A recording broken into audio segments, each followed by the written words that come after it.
imperios que se profetizaron en el capítulo 2. Y como yo les decía hace algún tiempo a un foro de ateos, la historia demuestra que Dios existe. La existencia de Dios se puede probar filosófica, histórica, genética, física, biológicamente, de muchas maneras. Epistológicamente también, cosmológicamente también, a través del universo. Pero una de las evidencias más grandes de la existencia de Dios es que la Biblia nos muestra con un orden perfecto de qué forma los imperios a través del tiempo han ido sucediéndose uno detrás de otro, exactamente con la misma cronología que la Biblia lo estableció hace más de 2700, 2800 años. ¿Qué les estoy diciendo? Que la Biblia es más moderna que el periódico de mañana en la mañana. Daniel se encontraba hace 2500, 2600 años en lo que ahorita es Siria e Irak. Precisamente donde está la olla hirviendo y donde ahorita está a punto de estallar una tercera guerra mundial, que no sería la tercera guerra mundial desde luego. Pero Daniel se encontraba en esa zona geográfica históricamente, y la misma arqueología ha demostrado que las evidencias, los reyes, los lugares geográficos que la Biblia menciona, los nombres que la Biblia menciona, todo ha sido comprobado a través de la arqueología y de la antropología, de una manera y con una evidencia sobrenatural. Entonces Daniel se encontraba ahí, y entonces él lee el libro de Isaías capítulo 25, porque Jeremías fue antes que Daniel, y Jeremías había profetizado que los judíos iban a estar en Babilonia exiliados o cautivos 70 años, y que al acabar la cautividad babilónica se les iba a permitir regresar a Jerusalén. Daniel fue uno de esos cautivos que fue llevado en el año aproximado 585, 586 antes de Cristo a Babilonia por el rey Nabucodonosor. Entonces Daniel comienza a leer a Jeremías y descubre que está a punto de terminarse la cautividad babilónica, que los 70 años se iban a acabar ya, y comenzó Daniel a preguntarse: ¿y ahora qué va a ser de nosotros? ¿Cuál es tu plan, Señor, para nosotros? ¿Qué, ya has dejado a Jerusalén o nos vas a volver a disciplinar? Entonces Daniel se pone a ayunar y hace un ayuno de verduras y de agua nada más durante 3 semanas. En el momento en que Daniel se hinca a comenzar a preguntarle a Dios a través del ayuno para sensibilizar su espíritu, ¿qué es lo que Dios quiere para el futuro de Jerusalén? Dios manda un ángel desde el cielo para que baje a la tierra a traerle el mensaje a Daniel. Y la Biblia nos dice en el capítulo 10, cuando lleguemos al capítulo 10, que otro ángel, principado de Satanás, sale a intervenir, a obstaculizar que el ángel enviado por Dios llegara a la tierra y le diera el mensaje a Daniel. Entonces vemos en la Biblia que existe en el mundo espiritual que nos rodea un conflicto, una guerra cósmica que es real, y todos los acontecimientos que se suceden aquí en este planeta tienen repercusiones espirituales en el mundo invisible. Y el único libro de los billones de volúmenes de literatura que existen en las librerías, el único libro, y de los que se consideran sagrados o religiosos, la Biblia es el único libro que nos muestra qué se encuentra detrás de las cortinas en el mundo espiritual. Ni el Tripitaka de Buda, ni el Ramayana de los Vedas, ni el libro del Mormón, ni el libro del Corán del Islam, ningún libro sagrado que tú menciones menciona las profecías y la certidumbre con la que la Biblia nos muestra el futuro. Muy bien, entonces viene una guerra y está el ángel ahí peleándose en el espacio, y en eso el ángel de Dios pide ayuda para que venga el arcángel Miguel. La palabra arcángel significa el principal o el primero de los ángeles. Y de acuerdo a la Biblia, Miguel es el arcángel que defiende exclusivamente a la nación de Israel. Está comisionado Miguel para poder defender a Israel. El de México no es Juan Diego, ¿eh? Porque alguien me preguntó hoy en la mañana eso. Dije, no, espérame tantito, ¿verdad? Ni siquiera históricamente ha sido comprobada la historia de Juan Diego. Bartolomé de las Casas, que fue de los misioneros más antiguos en el siglo, ¿verdad? 1600, 1700, que se supone que pasó este milagro, ¿verdad? Ni siquiera lo documenta en ninguno de los escritos que existen. Bueno, pero no vamos a ocupar de eso. Entonces viene una guerra espiritual.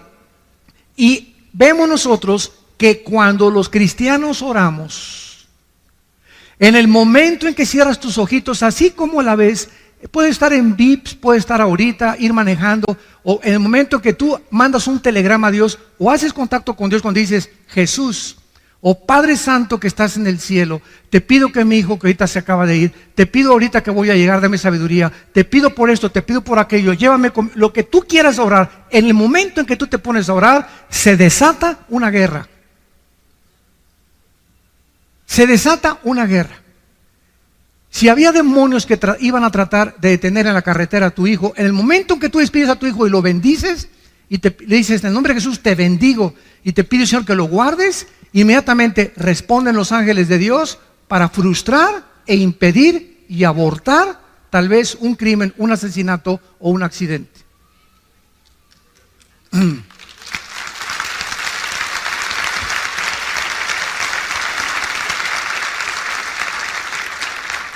Finalmente, ¿verdad? El ángel llega a la tierra en lo que es ahorita Irán e Irak. Irán en la Biblia aparece con dos nombres. Irán aparece con el nombre de Elam, que todavía es una provincia que está en frontera con Arabia Saudita, e Irán aparece con el nombre de Persia. En 1935 se le cambió el nombre de Persia a Irán. Entonces todas las naciones que nosotros encontramos, todas las naciones, cerca de 200 naciones que hay ahorita en el mundo, tienen el mismo origen en el capítulo 10 del libro del Bereshit, que es el Génesis. Ahí en el capítulo 10 del Génesis está el origen. Ningún libro de historia, ningún historiador, ningún lingüista, nadie puede decirte el origen ni de las lenguas, ni tampoco de las naciones. Han ido apareciendo por aquí y por allá, pero no el por qué aparecieron y de dónde surgieron los tres grupos o la raza humana, que son los jafetitas, que son los hijos de Jafet, los semitas, que son los asiáticos, y los camitas, que son los africanos. Toda la raza humana, de acuerdo a la Biblia, desciende de tres hombres, hijos de Noé. Jafet fundó todo lo que es el mundo de Europa, que es todo el mundo, ¿verdad?, de la raza blanca. Los semitas, todo lo que es el Medio Oriente y el Asia, y los hijos de Cam fundaron el continente africano. Entonces, esto es maravilloso porque nosotros podemos continuar buscando y escarbando el origen de todas las cosas. En el capítulo 9, versículo 20, vamos a abordar nuestra conferencia y vamos a iniciarla con la lectura de la comunicación de los ángeles a Daniel. Dice así, Daniel 9, versículo 20. Aún estaba hablando y orando y confesando mi pecado y el pecado de mi pueblo Israel, y derramaba mi ruego delante de Jehová mi Dios por el monte santo de mi Dios. Aún estaba hablando en oración cuando el varón Gabriel, ¿se acuerdan de Gabriel? Fue el que se le apareció a la Virgen María. Fue el que le dijo a María, el santo ser que nacerá en tu vientre será llamado Hijo de Dios. Es el mismo ángel mensajero principal o el correo de Dios. Gabriel, dice la Biblia, es el que Dios envía para darle el mensaje a Daniel. Y dice Daniel, a quien había visto, versículo 21, en la visión al principio, volando con presteza, vino a mí a la hora del sacrificio de la tarde. Y escuchen ustedes lo que dice el versículo 22. Me hizo entender. Todos nosotros tenemos un entendimiento limitado. Cuando yo digo he comprendido algo, estoy hablando, lo he comprendido el 100%. Pero cuando nosotros hablamos de Dios, es un ser o un ente incomprensible. Dios no puede ser comprendido el 100% por ningún ser humano. El conocimiento o la comprensión que podamos nosotros tener de Dios, de acuerdo a lo que calculó Alberto Einstein, un científico alemán nacionalizado norteamericano antes de la Segunda Guerra Mundial, dijo que tal vez el coeficiente intelectual del ser humano alcanzaba un 7 o un 8%. Así que parece que perdimos el 95% del entendimiento y la comprensión del mundo espiritual y del universo. ¿Cuándo fue esta pérdida? En la caída del huerto del Edén por Adán y por Eva. Cuando Adán y Eva se rebelaron contra Dios, el ser humano murió, se separó espiritualmente de Dios y su ADN, ácido de la información genética que traemos en cada una de nuestras células, se descompuso, se deterioró, se corrompió. Y de Adán a nuestros días, los seres humanos nacemos en un planeta y lo primero que decimos es ontoy. ¿Qué estoy haciendo aquí? ¿De dónde vengo? ¿Quién hizo el universo? ¿Hacia dónde voy? Y entonces estas preguntas, como demandan interrogantes, demandan respuestas, el ser humano inventó dos líneas de pensamiento. Una, las religiones.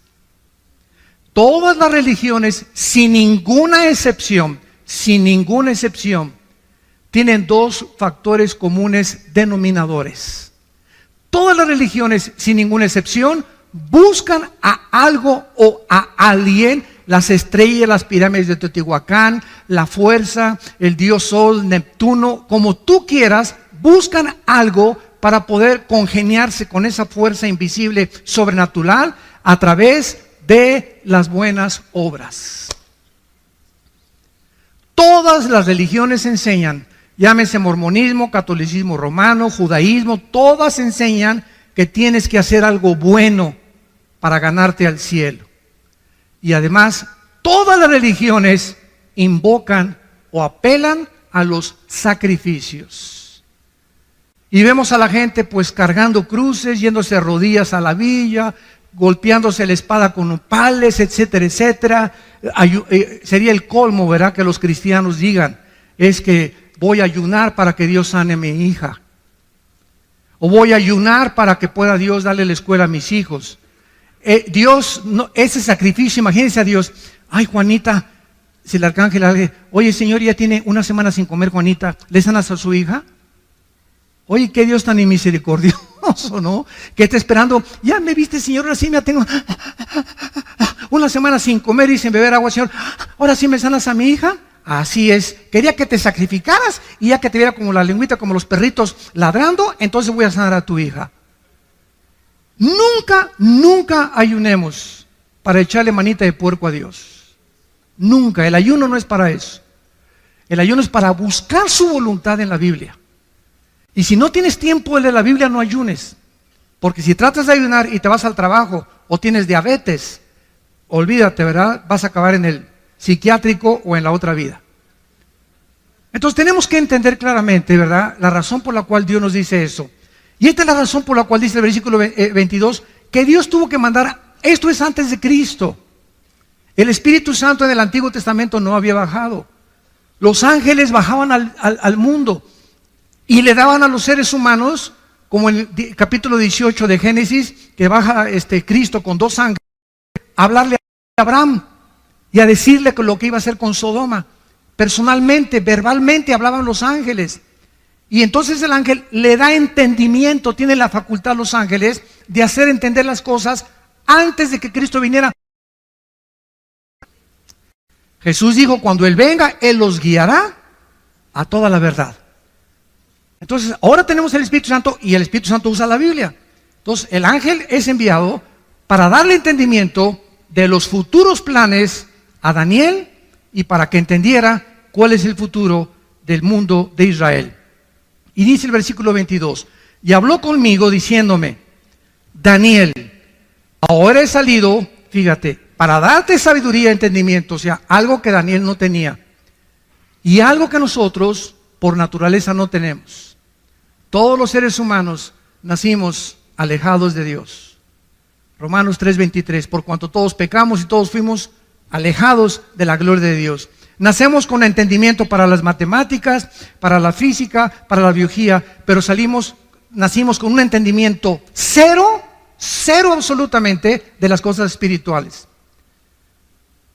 Y como somos seres espirituales, buscamos a través de ¿qué cosa? De la brujería, cartas tarot, bola de cristal, invocación a los muertos, reuniones de mediums, invocar al espíritu de Cuauhtémoc, al espíritu de Achencha que venga, buscar a través de las manifestaciones místicas del budismo zen, de la meditación trascendental, comunicarnos con algo, con alguien, por la espiritualidad, porque somos seres espirituales. Tú nunca vas a ver un conejo así en el campo, y menos a Chita. Somos seres espirituales porque fuimos creados a la imagen y semejanza de Dios. Ahora, si queremos comenzar a entender las cosas espirituales, Jesús dijo en Mateo 11, 25 al 28, Padre, te alabo, porque estas cosas, las cosas invisibles que nadie conoce, las escondiste de los sabios y de los entendidos y se las revelaste a los niños. Vengan a mí todos los que están trabajados y cargados, y los haré descansar. Y Jesús dice algo asombroso en este pasaje. Nadie conoce a Dios sino yo, y aquel a quien yo se lo quiera revelar. ¿Qué dice la Biblia? Que no importa cómo busques a Dios, a través de la marihuana, a través de los hongos alucinantes, a través del peyote, a través de la meditación trascendental, a través del budismo, todos son caminos que parecen derechos, pero ninguno te lleva a Dios. Si alguien quiere conocer las cosas espirituales y al Dios vivo, único y verdadero, es a través de Jesucristo. Nada más.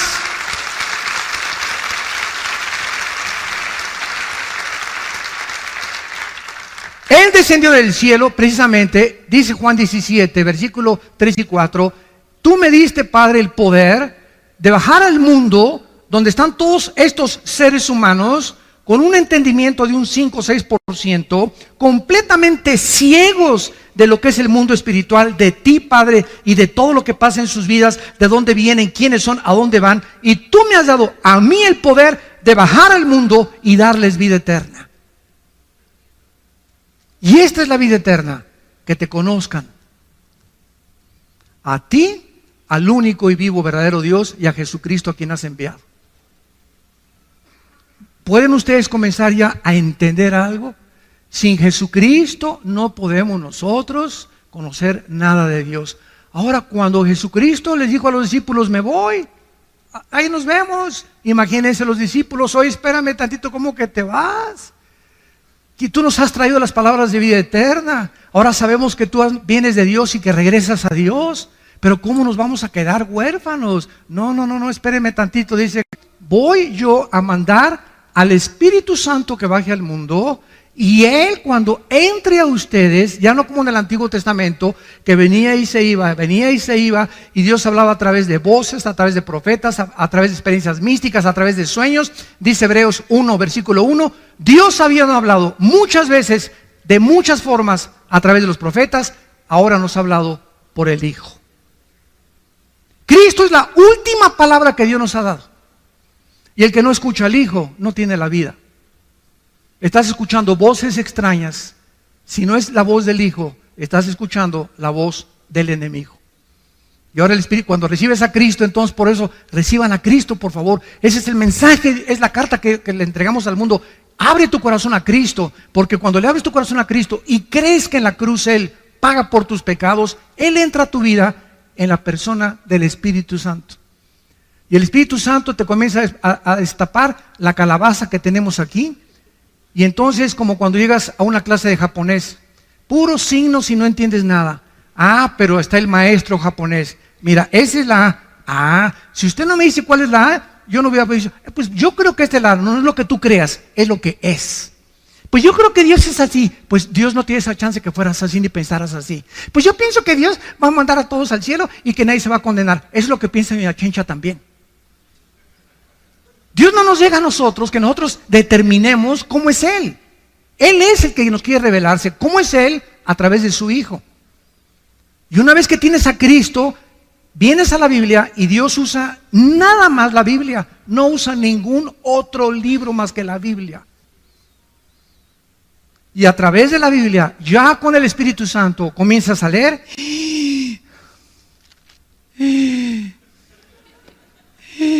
Ah, caray, híjole, qué tremendo. Y comienza sin que te des cuenta a entrar algo, porque ese Espíritu, la palabra de la vida, a tu vida, comienza a lavarte. Como me dijo una persona, a usted le lavaron el cerebro, y le dije, y bien que lo necesitaba. Pero un buen lavado que necesitamos. ¿Qué filosofías? ¿Qué Nietzsche? ¿Qué Marx? ¿Qué Freud? ¿Qué Darwin? ¿Qué puros hombres? Ninguno de ellos fue Dios. Ninguno de ellos murió en una cruz para pagar por nosotros. Es Cristo el único que Dios escogió para darnos a conocer al Padre. Entonces, esta es la razón por la cual necesitamos para entender. Este es el problema del ateísmo. Por ejemplo, el ateísmo es un problema de seres humanos con mente de caracol, con mente de ostión, ¿verdad? Con un 5 o 6%, que porque no quieren entender a Dios. ¿Y por qué? Siempre el argumento de los ateos. Si Dios es Dios, ¿por qué permitió a Satanás? ¿Y por qué permite el mal? Por eso el 95% de los ateos son hombres amargados. El 95% de los ateos son personas amargadas contra alguien que no existe. Qué ridículo, ¿no? Persiguen toda su vida y atacan toda su vida a alguien que no existe.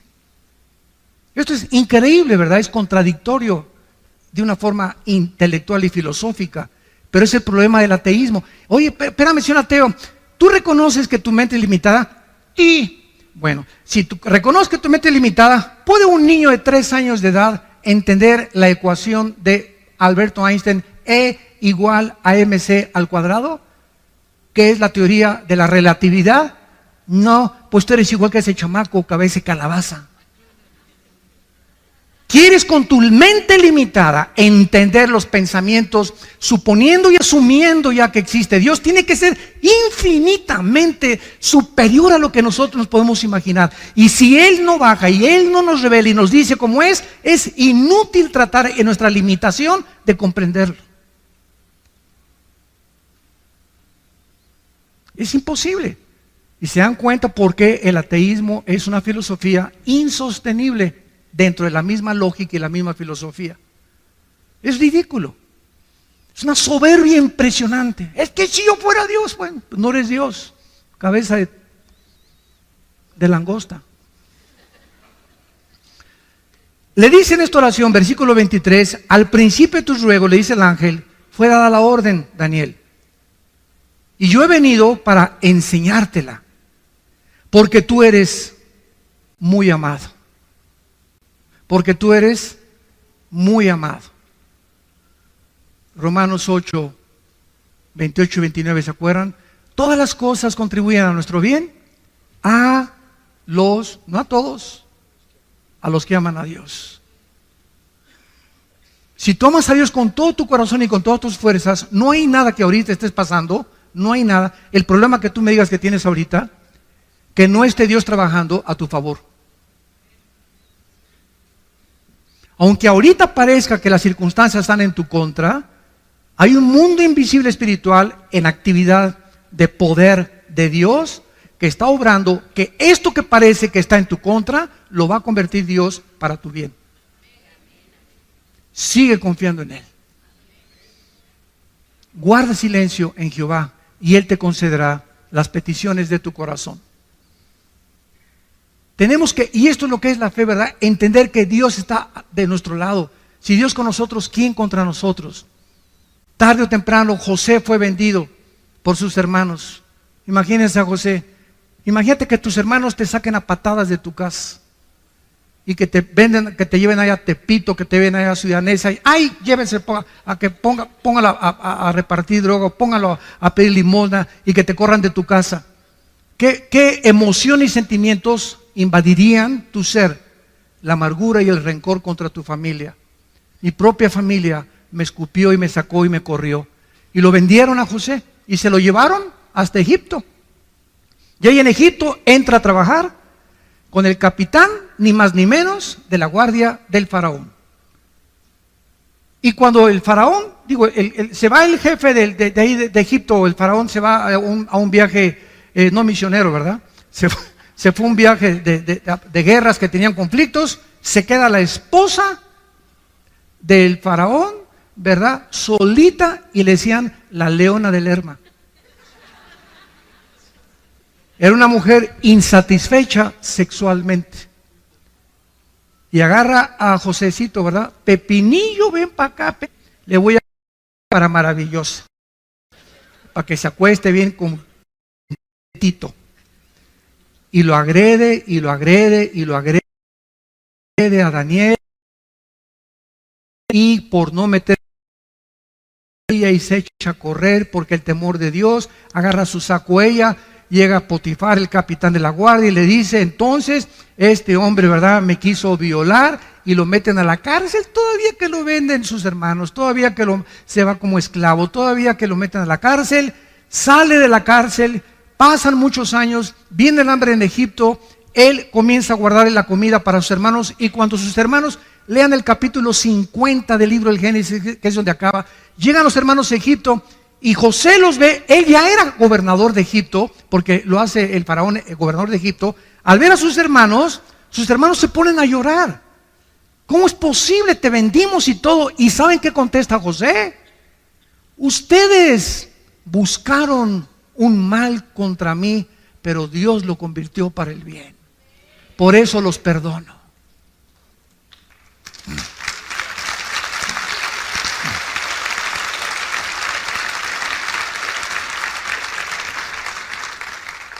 Cuando confiamos en Dios, y el veneno más grande de la vida cristiana, nunca se te olvide lo que te voy a decir, el veneno más grande de tu vida, que te impide que Dios te siga guiando, que te impide entender, que te impida continuar, es la amargura. El rencor contra alguien. Hagan lo que nos hagan. Hagan lo que te hagan, que te vendieron, que te violaron, perdona 70 veces 7 y libra tu corazón de no estar amargado contra nadie. Ni vayas a Plaza Galerías y venga la fulana de tal que te gritó y que dijo que tenías cara de acordeón, pues vas caminando por ahí, ¿verdad? Y dices que estás viendo otro aparador para no saludarla a ella. Esa reacción que te impide no voltear para saludar a alguien que alguien tiene contra ti, indica que no lo has perdonado. La única forma que tú puedes saber que has perdonado a alguien es cuando esa persona que te lastimó, tú no reaccionas enfrente de ella. Tú no reaccionas negativamente enfrente. ¿Sabes qué? Dios te bendiga. Tú me puedes odiarme lo que quieras. Me hiciste lo que quieras. Yo aquí estoy, yo te bendigo, yo no tengo nada contra ti.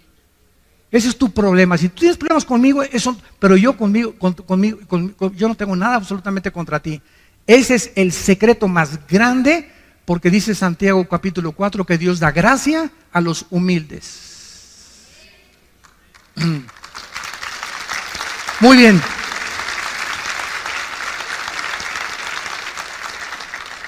Y entonces el ángel le revela lo que se conoce en la Biblia como, yo le llamo el fundamento, yo le llamo a esta profecía de Daniel el fundamento de la escatología.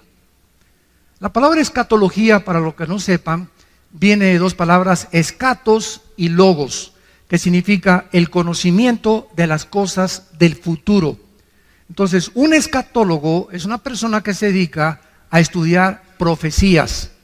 Entonces, el fundamento de la Biblia, o sea, nadie puede entender Apocalipsis, nadie puede entender Ezequiel, nadie puede venir y decir, pues yo creo que esto significa, sin entender la profecía de la semana 70 de Daniel. Lo que vamos a ver ahorita en 4 o 5 versículos.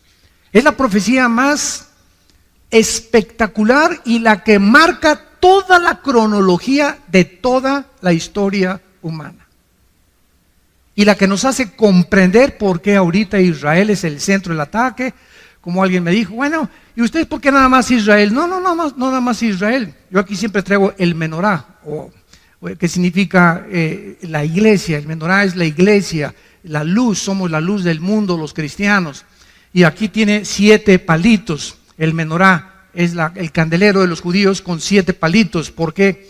Porque el de en medio es Cristo. Y si los otros 3 de un lado y los otros 3 del otro lado es la iglesia. ¿Por qué? Porque el número 6 es el número del hombre en la Biblia. En la Biblia hay una numerología o una gramática que significa que cada letra tiene un significado bíblico o un significado numérico. Entonces el hombre tiene el número 6, el 1 es el nombre de la unidad, el 3 de la Trinidad, el 5 es el número de la gracia, el 12 es el número del gobierno, el 8 es el número de la perfección total, etcétera, etcétera. Entonces el menorá significa Cristo en medio de los seres humanos. Cristo en medio de los seres humanos. Y esto es precisamente por qué Dios usa los números en la Biblia. Vamos a esta profecía, versículo 24. 70 semanas están determinadas sobre tu pueblo y sobre tu santa ciudad. En la Biblia había semanas de días y de años. La palabra 70 es la palabra Shivin Shabun. La palabra semana en el hebreo es la palabra Shabua. Entonces está hablando 70 semanas o 70 años de semanas. Si multiplicamos 7 por 7, 49. En otras palabras, 490 años. Esto es asombroso. Te voy a dar la cronología de los años, Daniel. Hay 490 años para Israel. Y cuando se cumplan los 490 años, yo regreso. Y cuando los más grandes físicos, matemáticos y aquellos que han estudiado las leyes de las probabilidades también matemáticamente en la Biblia, matemáticamente también se demuestra que la Biblia es algo sobrenatural, han calculado exactamente la cantidad de años que se profetizó. Se lo voy a dar resumidamente para después abordarlo poco a poco. Ya se cumplieron 483 años. Vamos rápidamente a ver, nos vamos a brincar el 24 para darles un resumen. Sabe y entiende que desde la salida de la orden, y dice cuándo comenzar a contar, desde que salga la orden para restaurar y edificar a Jerusalén hasta cuando venga Cristo, desde que se dé la orden para edificar Jerusalén hasta el Mesías príncipe, habrá 7 semanas y 62 semanas, y se volverá a edificar la plaza y el muro en tiempos angustiosos, y después de las 62 semanas se quitará la vida al Mesías. ¿Quién podría si no es Dios? Hace 2500, 2600 años dejarnos un documento como el que tenemos en nuestras manos y poder profetizar con tanta exactitud para que podamos comprender claramente que solo Él puede poner el orden y los tiempos. Escuchen ustedes, esto es absolutamente tremendo. Aproximadamente en el libro de Nehemías capítulo 2 se dio la orden para restaurar Jerusalén, en el libro de Nehemías. Y del libro de Nehemías hasta el Domingo de Ramos. Apúntalo. Que fue en febrero del año 445 antes de Cristo, cuando se dio la orden de restaurar Jerusalén. Y cuando Cristo llega a Lucas 22 al Domingo de Ramos, y en un burrito cabalgando, y todos creían que ya viene el Mesías, y de acuerdo a las profecías del reino, el Mesías va a establecer su reino, y vamos contra el Imperio Romano, y se acabó ya el yugo del Imperio Romano. Llega Jesucristo en un burrito no en un caballo blanco como esperaban todos los conquistadores en el tiempo antiguo. Al entrar y declarar la victoria, entraban en caballos blancos. Eso lo hará Cristo hasta el capítulo 19 de Apocalipsis, cuando venga ya venciendo a todas las naciones con nosotros. Llega en un burrito Jesucristo y se para sobre Jerusalén. Y ahí enfrente, en Jerusalén, dice unas palabras tremendas en el capítulo 23 de Mateo, versículo 37, se los voy a leer rápidamente. Jerusalén, Jerusalén, que matas a los profetas y apedreas a los que te son enviados.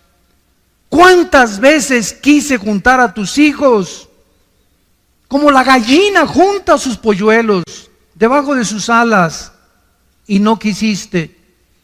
He aquí vuestra casa os es dejada desierto. Pero en verdad les digo que desde ahora no me veréis hasta que digáis Baruch Hashem Adonai Eloheinu, que en hebreo significa bendito el que viene en el nombre del Señor. Baruch Hashem Adonai Eloheinu. Y esto lo vamos a ver en la profecía, que es exactamente en ese momento cuando Cristo declara esas palabras, que Dios deja de tratar con Israel. Pero si le sumamos a 483, 7 años son los 7 años que faltan para que se cumpla la profecía de la semana 70 de Daniel. Y estos 7 años serán los 7 años de la gran tribulación. Por eso la iglesia es imposible que vaya a atravesar la tribulación, porque no nos ha puesto Dios para la ira.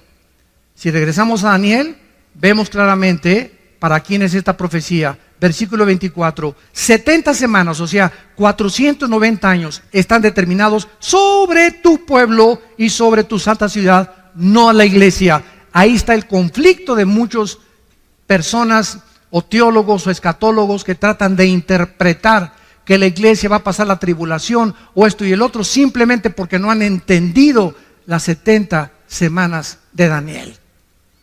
Que eso es una profecía exclusivamente para Israel. Dios tiene un plan para Israel. Síganme con cuidado. Dios tiene un plan para la iglesia. El plan de Dios para Israel y el plan para la iglesia son diferentes. Esto se llama dispensacionalismo. Cuando venga Cristo por nosotros en el arrebatamiento, en el momento que seamos sacados, tal vez un año antes, un mes antes, 3 días antes, inmediatamente un hombre en el Medio Oriente va a firmar un tratado de paz entre los árabes y los judíos. Este hombre se llama en la Biblia la bestia, el cuerno pequeño, el anticristo.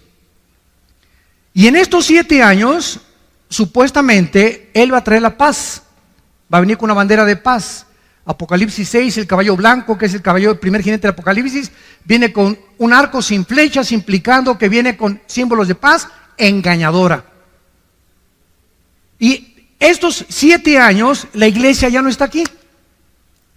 Ya nos fuimos. Adiós, mundo cruel, ya nunca te veré. See you later, alligator. Como dice la canción, ¿verdad? Ahí nos vemos, mundo cruel.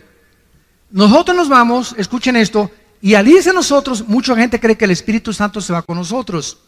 Pero el Espíritu Santo es omnipresente por el amor de Dios. El Espíritu Santo no puede decir aquí no está el Espíritu Santo. Es omnipresente, Él está en todo lugar, en todo momento. Claro que habitando de una forma especial en nosotros los cristianos, desde luego. Pero el Espíritu Santo, Él sigue aquí en la tribulación. Y entonces el Espíritu Santo va a trabajar de manera diferente, porque es otra dispensación. Se llama la dispensación de la tribulación. Antes de Cristo trabajó el Espíritu Santo, venía y se iba, venía y se iba. Crucifican a Cristo en Pentecostés, el Espíritu Santo viene, nos bautiza con el Espíritu Santo, somos llenos del Espíritu Santo, somos regenerados, somos la morada del Espíritu Santo, sellados con Él, hasta el día que resucitemos. Efesios 1, 13 y 14. Y cuando ya resucitemos y seamos transformados y nos vayamos con Cristo, el Espíritu Santo, dice Apocalipsis 7, que va a sellar en las frentes a 144,000 judíos. Y cuando estamos hablando de que la frente es porque será algo visible para que sea visto, como lo hacía muchas veces en el Antiguo Testamento. Es otra manera en que el Espíritu Santo y el evangelio que se va a predicar en la tribulación se llama el evangelio eterno. Ahorita estamos predicando el evangelio de la gracia de Dios en la cruz, y en la tribulación será el evangelio del reino y de la eternidad. Y los ángeles van a ayudar a predicar a estos 144,000 el evangelio. Así que nadie se va a quedar sin ningún testimonio. Y estos 144,000 judíos, escuchen esto, ustedes no se imaginan, hay miles de mexicanos de ascendencia judía, miles de italianos, costarricenses, etíopes, de Indonesia, españoles, franceses, ingleses, alemanes. Los judíos están repartidos en el mundo. ¿Por qué? No solamente los que están en Jerusalén y Israel son judíos. En el año 700 antes de Cristo, el imperio de los asirios llegó a Israel y agarró a las 10 tribus de Israel y se las llevó cautivas al norte, a Siria, donde está la guerra ahorita civil. Y desde el año 700 hasta nuestros días, estamos hablando de 2700 años, los judíos se perdieron y se dispersaron y se mezclaron con todas las naciones del mundo. Y hay judíos rusos, judíos negritos, judíos blancos, judíos mexicanos, etcétera, etcétera. Así que estos 144,000 judíos, muchos creen que solamente van a salir de Israel. No es verdad. Están mezclados en cientos de naciones, decenas de naciones. Somos 200 naciones ahorita en el mundo. Entonces, es la forma como va a operar el Espíritu Santo en aquel tiempo. Regresamos a Daniel y rápidamente dice: 490 años, 70 semanas están determinadas sobre tu pueblo, sea Israel, y sobre Jerusalén, tu santa ciudad. Y vean ustedes lo que se enumera a continuación, que es lo que se conoce como las 6 profecías para la nación de Israel. Número 1, versículo 24, dice así: para terminar la prevaricación. Vamos a profundizar mucho en esto, y es importante conocer el significado de las raíces hebreas, de las palabras que se tradujeron al castellano. La palabra prevaricación en el hebreo es peshá, con P de papá y SH, así como suena peshá. Esta palabra se usa el 90% del Antiguo Testamento y se traduce rebelión. Cuando un hombre es peshá, es un hombre rebelde. O cuando es peshá, es algo que una rebelión que está provocando contra alguien. Entonces, Dios está diciendo, van a pasar 490 años hasta que se termine la rebelión. O sea, el pueblo judío actualmente está en rebelión contra Dios. ¿Sabían ustedes, verdad? Gracias a Dios que hay, se calcula, 150,000 judíos.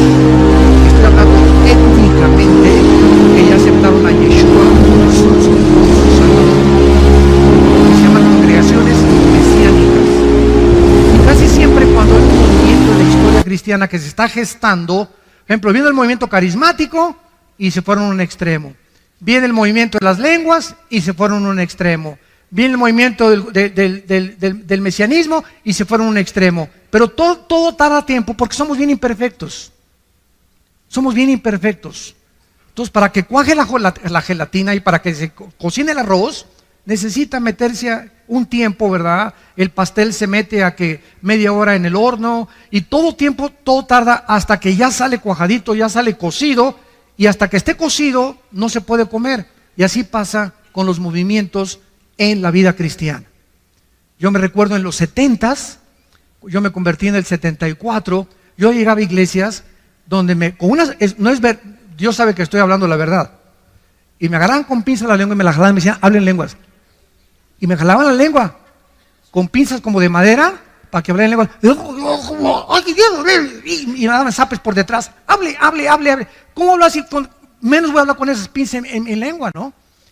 Y después ya llegó al extremo completo, pero ya fue el extremo total cuando dijeron que si no hablabas en lenguas, no tenías al Espíritu Santo. Dios mío, Ave María. Y se aceptó como algo que si no hablas en lengua no tienes el Espíritu Santo. O sea, la iglesia se divide entre los que tienen la lengua, y si no lo tienes, no eres cristiano pero sin el Espíritu Santo. Espérame tantito, si soy cristiano tengo el Espíritu Santo. Porque la palabra cristiano es ungido pequeño. ¿Quién es un cristiano? No es el que va a la iglesia, no es el que pertenece a una religión, no es el que es bautista, presbiteriano, nazareno, o Villanueva para México, Amistad Cristiana. Es la persona que tiene al Espíritu Santo, no importa dónde tú vayas. Claro que tiene que ser congregación que tenga las bases, la autoridad de la Biblia, desde luego, ¿no? Pero lo que nos hace cristianos no es el edificio ni la denominación, ni el bautizo, sino tener al Espíritu Santo. Es lo que te hace cristiano, y eres mi hermano y mi hermana en Jesucristo. Entonces, esta rebelión contra la autoridad de Dios se va a terminar. Veamos en Zacarías capítulo 12, Zacarías 12, ahí brínquense unas páginas después, sigue Joel, de Daniel, Jonás, Nahum, como unas 20 páginas yo creo, y llegamos a Zacarías 12. ¿Se acuerdan la expresión de Cristo cuando llegó a Jerusalén? Que acabamos de leer en Mateo 23. Hasta que digas Baruch Hashem Adonai Elohim, no me verán hasta que digan bendito el que me ha. O sea, ustedes los judíos que me crucificaron y le gritaron a Pilato, sobre mí sea la sangre, sobre nosotros sea la sangre, cayó la maldición sobre ellos. Y hasta este momento dice 2 Corintios capítulo 3 que el pueblo judío tiene una venda que hasta que se conviertan es quitada por Cristo. Entonces tú vas a Jerusalén, los que han ido, nos han acompañado en los viajes. Mi hijo Alan acaba de regresar hace 2 semanas de Jerusalén, se llevaron como 40, 50, 60 personas. Si tú vas a Jerusalén o vas a Israel, vas a encontrar a cantidad de judíos vestidos de negro, con cairelitos aquí, con su sombrerito. Se llaman judíos ortodoxos. Nos odian con odio jarocho. ¿De veras? No me acuerdo, hace 4 o 5 años cuando fuimos, que estábamos en la tumba de David y entramos a orar, y estábamos así, éramos como 10 hermanos agarrados de las manos dentro de la tumba de David, y entró un judío con una talid, así, y comenzó a gritarnos a todos y nos comenzó a insultar, etcétera, etcétera, y todos para atrás, ¿no? Y teníamos ganas de descontarlo, ¿verdad? Pero y vamos a dar un buen testimonio, ¿verdad? Y se casó y se salió, ¿no? Pero es enervante para ellos oírnos orar a nosotros y pronunciar el nombre de Jesús. Entonces, ese es el grupo que son los fariseos del siglo XXI. Pero hay cantidad de judíos que ya aceptaron a Cristo como su Mesías. Pero esta rebelión prevalece todavía ahí en Israel. Hay una religiosidad asfixiante en Israel, asfixiante.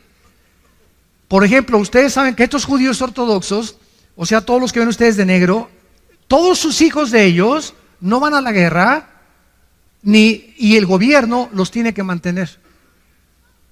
El primer ministro Benjamín Netanyahu hace algunos meses trató de quitar este decreto y hacerlos trabajar, porque no trabajan. Desde que son niños, lo único que hacen es leer la Torah o el Mishnah, que es la ley, los 5 libros de Moisés o el Pentateuco. Y es a lo que se dedican, nada más, la pura leer. Y están siempre, leen y leen y leen. Desde chiquitos crecen eso, no van a la guerra, no trabajan, y el gobierno los sostiene para mantener las tradiciones judías. Y es inconcebible, ¿verdad? Es ridículo, ¿verdad?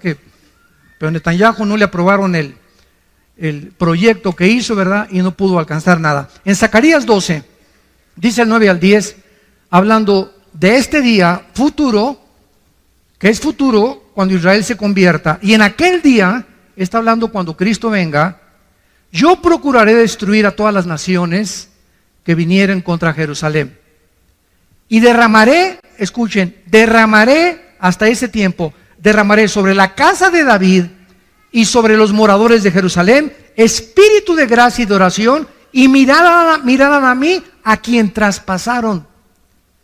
y llorarán como se llora por hijo unigénito, afligiéndose por él como quien se aflige por el primogénito. No será hasta que él venga y lo vean con sus llagas en las manos y digan: caray, él era Jesús.